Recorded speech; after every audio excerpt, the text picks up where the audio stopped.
जम्मू कश्मीर में पंचायत चुनाव के बाद विधानसभा चुनाव की तैयारियां शुरू हो चुकी हैं। सूत्रों के मुताबिक गुजरात और हिमाचल प्रदेश के साथ ही इस साल नवंबर दिसंबर में जम्मू कश्मीर में भी विधानसभा चुनाव होंगे।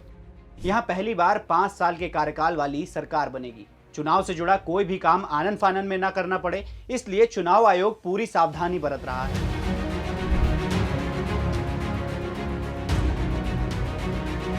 आर्टिकल 370 हटाए जाने के बाद पाकिस्तान ने यूएन से लेकर दुनिया के तमाम मंचों पर भारत को घेरने की कोशिश की, लेकिन भारत ने अपनी कूटनीति के दम पर पाकिस्तान के मंसूबों को कामयाब नहीं होने दिया। जम्मू कश्मीर में आखिरी बार साल 2015 में विधानसभा चुनाव हुए। जब किसी भी पार्टी को बहुमत नहीं मिला तो पीडीपी और भाजपा ने मिलकर सरकार बनाई। मुफ्ती मोहम्मद सईद सीएम बने, लेकिन कुछ महीनों बाद ही उनका निधन हो गया और करीब 3 महीने तक प्रदेश में राष्ट्रपति शासन रहा। फिर 4 अप्रैल 2016 को भाजपा के समर्थन से मुफ्ती मोहम्मद सईद की बेटी महबूबा मुफ्ती पहली बार प्रदेश की सीएम बनी, लेकिन तालमेल ना बैठ पाने की वजह से भाजपा ने अपना समर्थन वापस ले लिया और आखिरकार 19 जून 2018 को महबूबा मुफ्ती की सरकार गिर गई और तब से जम्मू कश्मीर में राष्ट्रपति शासन लागू है। लेकिन अब भारत सरकार जम्मू कश्मीर में विधानसभा चुनाव करवाकर दुनिया के सामने ये साबित करना चाहती है कि जम्मू कश्मीर में जबरदस्ती की नहीं बल्कि लोगों की चुनी हुई सरकार है।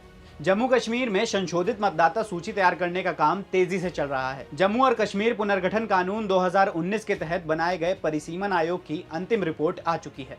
पहले जम्मू कश्मीर और लद्दाख को मिलाकर विधानसभा की कुल 87 सीटें थी, लेकिन लद्दाख को अलग केंद्र शासित प्रदेश बनाए जाने के बाद जम्मू कश्मीर विधानसभा में कुल 83 सीटें रह गई थीं। हाल में हुए परिसीमन के बाद 7 सीटें बढ़ा दी गई हैं। अब यहाँ कुल 90 विधानसभा सीटें हैं, जिसमें जम्मू की 43 और कश्मीर की 47 विधानसभा सीटें शामिल हैं। साल 2019 से पहले आर्टिकल 370 के तहत विशेष राज्य का दर्जा प्राप्त जम्मू कश्मीर में 1965 से ही एक नियम था।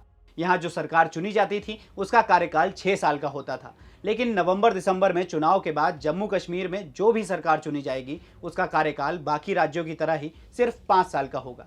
और भी ऐसे ही वीडियोस के लिए जुड़े रहिए दैनिक भास्कर ऐप के साथ, क्योंकि सच करीब से दिखता है।